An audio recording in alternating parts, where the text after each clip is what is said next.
also got gear that just showed up, and got this. Definitely is a hot beast out here today. May actually get in a walk, who knows. I just know I'm gonna sweat right now. But as I showed you, I got an oil change to do on the car. I've got the K&N oil filter and the 0W40, the synthetic. If you study these cars, you know that it uses the zero weight oil to go in here. It says on the cap, gives you the Mobile One suggested by Dodge to use. I've seen other people out here on the internet and other people, you know, just in public, switch the weight of their oil back to 10W40, 10W30, and 5W20. You know, those oils are specific to certain cars because when they design these motors, there's certain tolerances that you need to adhere to. You really can't argue with the engineers that designed the car and made the tolerances for a specific type of oil to use. So it's something that you want to go back and use the same thing unless you made some other type of change inside your motor where you think you need different oil. Or maybe you live in an environment where the temperatures are just so extreme that you need a different type of oil to use. But anyway, with that being said, I used some of this stuff the other day, the VVash, and if you need a link for this stuff, I'll leave it down in the show notes. But this right here is all purpose. I use these on the wheels, and the wheels have been cleaner than what I've used in the past and stayed a little bit cleaner. The difference is the dirt and things aren't sticking to the wheel. It's actually provided a surface to where if the wheel does get wet, it's not, water droplets aren't sitting on there. So almost like it added a different type of coating. Obviously the wheels are dirty right now, but I used this stuff the other week.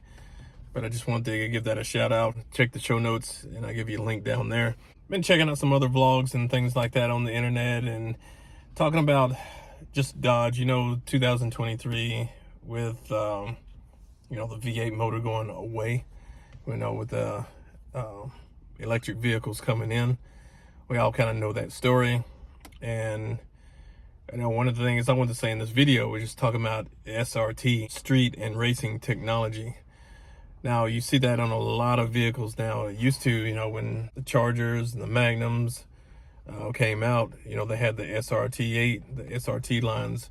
You did see, I believe, SRT4s and SRT6s and even SRT10. The SRT line of cars, it's become, you know, so congested here this year with so many SRT brands and spinoffs. You have several types of SRT cars, even Jeep. You got Charger, Challenger, 300s. You got the Demons. You got the Scat Packs, Hellcats.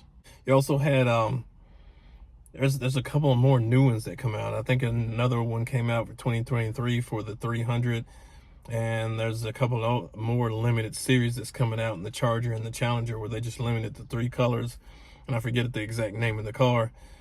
And then we have all this hype and we have all these different lines. And oh, forgot the Trackhawk. Got to throw the Trackhawk in there. But you know, when you add all that SRT on to everything, sometimes it feels like the market gets really flooded with those type of specialty cars. It almost becomes where it's not specialty because so many people have them and so many people see them, and you see them around every corner that you go.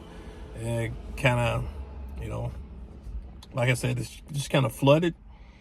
And that's one reason I am more attracted to the older 2006, 2007, 2008 SRT and the Chargers.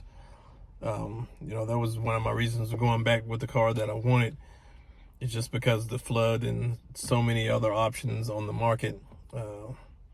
I don't know, that's just kind of an opinion. If you have an opinion on that, leave it down in the show notes. If you think the market's just too flooded with SRT 2024, bringing up the Dodge Hornet.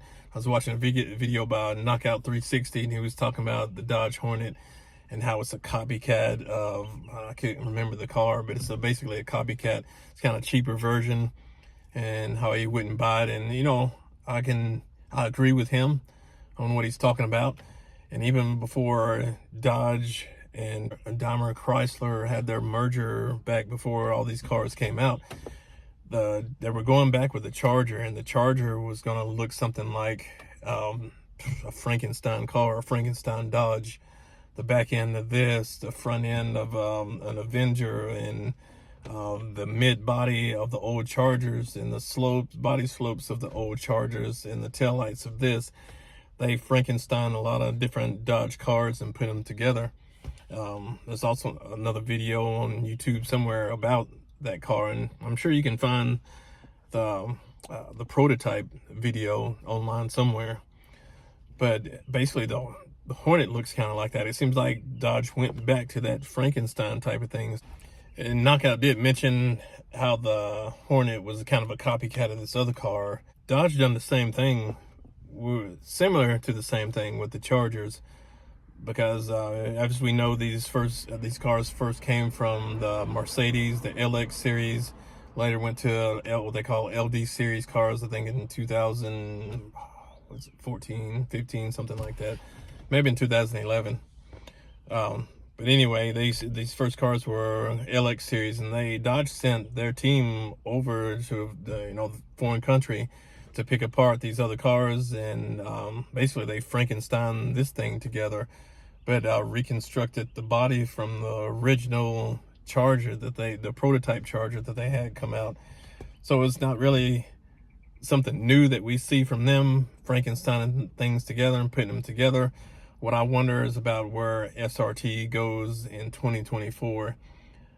I actually expected to see a Cuda, Dodge Hemi Cuda, come up sometime.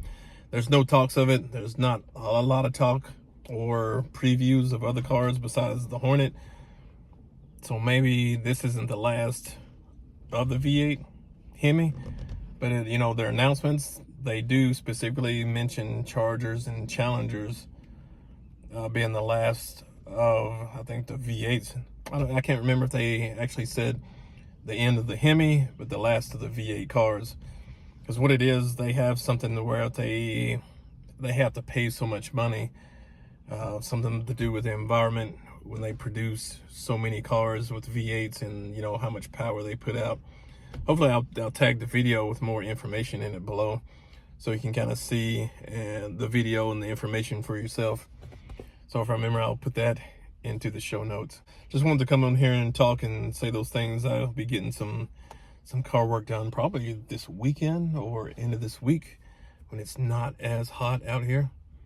But I thought I'd come out here, do a little talk, and poll you guys and see what you think about the market of the Dodges.